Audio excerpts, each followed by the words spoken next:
Ela gosta da Uma bem grande já. da cozinha. Vai a abelha agarrada nesse cabelo seu, né? Ela não é mocinha não, essa daí. Vai no meu. Ela tá agitada. Ela tá agitada. Balança o cabelo, tá cheio de abelha. Tem seu cabelo. Olha, o primeiro dia de visitação. As abelhas custou caro.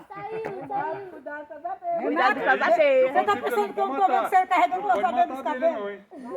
Primeiro dia de visitação. Não pode matar o quê? É, não pode.